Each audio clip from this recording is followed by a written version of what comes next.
Hi, today I want to tell you a little bit about this fantastic book called Still Writing, The Perils and Pleasures of a Creative Life by Dani Shapiro, published by Atlantic Monthly Press. There's their little A.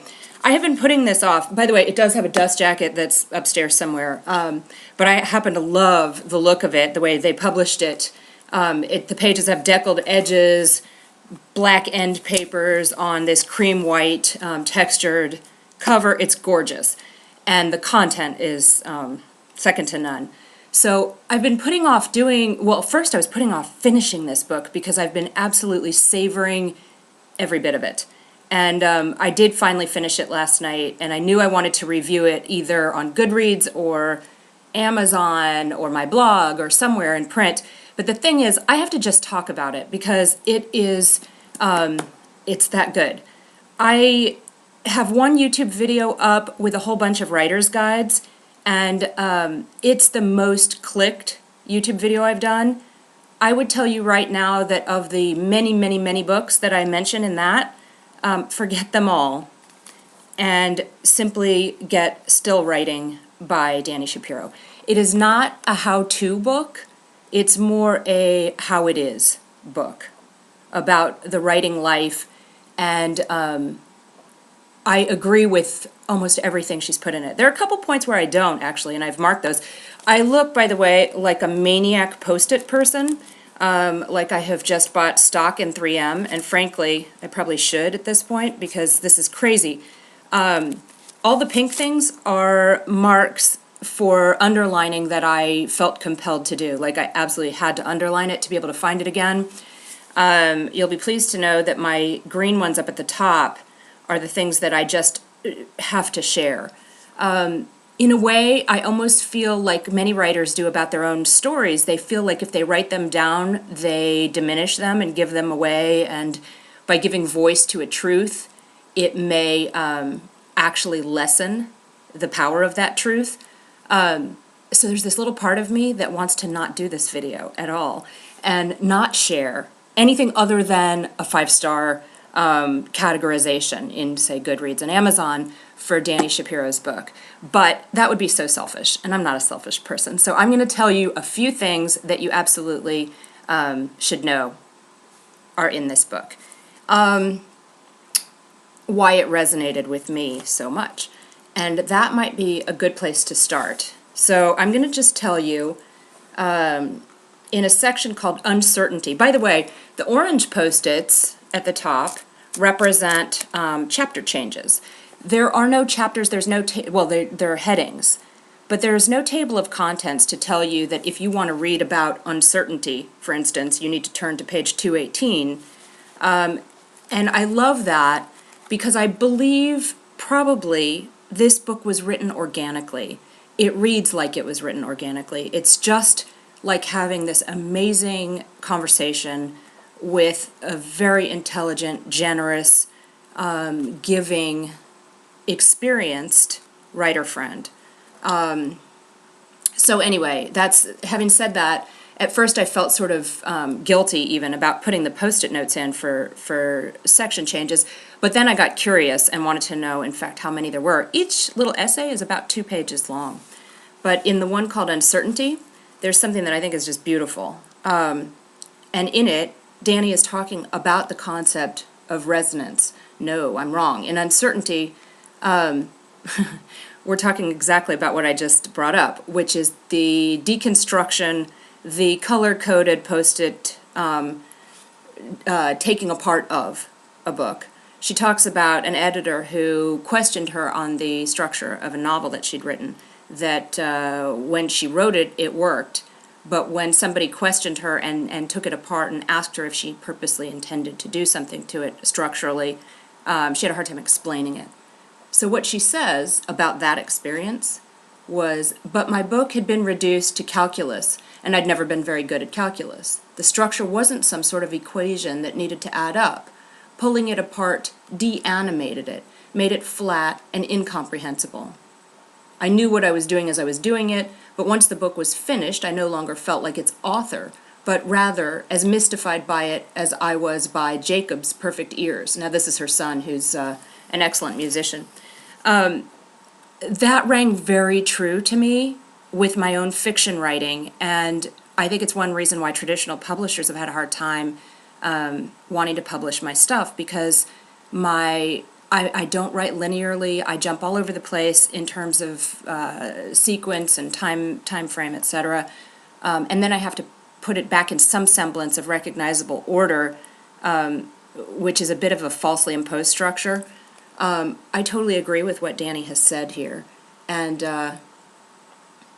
have to say I also felt terribly guilty in trying to deconstruct it with all of my Post-its. Mostly they were just these, which are all the things that I had to reread. But it was interesting, therefore, that I chose the wrong section to show you as a starting point, because in fact it would suggest that doing a calculus out of this book and looking at its structure, don't do that. You're going to remove some of the magic from it, even though I've just done it. So here now is the section that I thought I was starting with, and that's about the concept of resonance. And again, we're talking about music, which is very important in Dani Shapiro's life, and I think it's important in many writers' lives. Bob McKee talks about how, as writers, we are more akin to musicians than we are to painters or visual artists, because the concept of time, the element of pacing and momentum, is inherent in our jobs and in our work. So it makes sense that music would play a part in this writer's guide as well. So listen to this. When I consider endings, I think of music, in particular the experience of sitting in a concert hall at the end of a performance. If the music has hit its mark, a singular connection has been made and is being broken. But this break doesn't happen all at once. When those last notes have sounded, they linger. The music doesn't screech to a halt. It can't. We, the listener, the reader, have to lean into it, to meet it as it hangs in the air, as it fades away, until finally it is only memory. I mean, I read that paragraph and thought, no one has explained this to me before in quite this way, and I sure get it. She continues and says, the final notes are played, the last page is turned, and then there is the echo. It vibrates through the concert hall. The audience, the reader, waits, and in waiting, participates. That is exactly what I think we all mean when we say this piece resonates for me. It's the resonance. It's the lingering echo of the piece that has stuck in your own mind as the reader or as the participant and asked for you to play along. A lot of fiction will do that intermittently, occasionally. Plenty of memoir will do that occasionally, intermittently. But all of these pink Post-it notes, this is where it did it for me in this writer's guide, and why I would say, please, if you are a writer of any sort, go treat yourself to Still Writing, the pursuits and the perils and pleasures of a creative life by Dani Shapiro. Okay, so I wanted to talk about that echo resonance concept. And here's another one that I absolutely wanted to share, because she pegs the joy of writing for me. Who's the baseball player that's position is between third base and home? Is that the shortstop? Okay, well, I think the point in a novel between third base and home is where all the beauty is, in the process of writing. And you may not know that that's where you are. You may totally jumble your structure all up again and reverse it and change it and chop and change. You may pull out a character or a whole subplot, so that may not be where you are. But I think there's this magic moment where in your mind you've hit this kind of 3/4 mark. And when you hit it, and when you see home base, and you see that that ball is way far away and I'm going to make it, you get this sort of golden glow that you sit in while you're doing your work. And that was my experience, and I think it's Dani's also. And what she says is, this will carry its own quiet but unmistakable confidence. You will cast aside your doubt, your skepticism, your fear that perhaps you've been fooling yourself all along. You can no longer tell yourself it's never going to happen, because it is happening. Your breath deepens, your field of vision widens. Revel in it, take your time. This is the best part. If beginnings are leaps of faith and middles are vexing, absorbing, full of trapdoors and wrong turns and dead ends, sensing an ending is your reward. It's better than selling your book. It's better than a good review. When you're in the home stretch, it seems the universe reaches out to support you. It meets you more than halfway. This woman gets every bit of it, and I had to read you that part too. There are others that I really wanted to share with you, like I said, trying to be a generous person. But, okay, this one's about changing your sequencing, which I've already kind of touched on. She quotes Annie Dillard and Virginia Woolf and numerous other writers that are absolutely worth taking a look at. You know what I'm going to do is read you one last line to leave you with, because I think many good writers have said it in a variety of ways. Dani says it succinctly and perfectly. And that is, if you want to be a writer, you better ask yourself, is it want to or need to?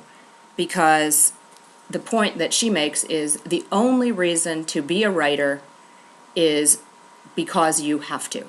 Because you have to, she's put in italics. Fact is, I have to. There's only one point of disagreement I have. Actually, she says one thing, she can't leave a sink full of dirty dishes. It would make her edgy all day if she left the house. That's not me. I can leave dirty dishes. So, Dani, I don't agree with you on that one. That was the only point of differentiation I had there. Until one other thing, which was that she said real writers, real contemporary writers that we all admire, they don't want to reach out into groups. They don't want to platform build or brand their author name or stuff like that. They really want to just get busy with the writing. They don't want to deal with the business of books. I agree with that. My day is incomplete if I can't write and if I'm not pleased with what I'm writing. But I am a joiner. You know, I did the sorority thing, the junior league, the PTA. I'm on the fundraising committee. I like all these people that I hang out with when I do step outside my circle of privacy at home and circle of solitude that I create very purposely to do my writing. And that's why I'm doing this. And that's why I feel like I should do this, because it's a crazy life that writers lead. And if you want any inkling of what it's really like, what it can be like, if it's working for you, and if it's going well, Dani Shapiro is the person that can tell you all about it. And probably I should show it to you right side up again. This woman is my new favorite person on the planet. Thanks for watching.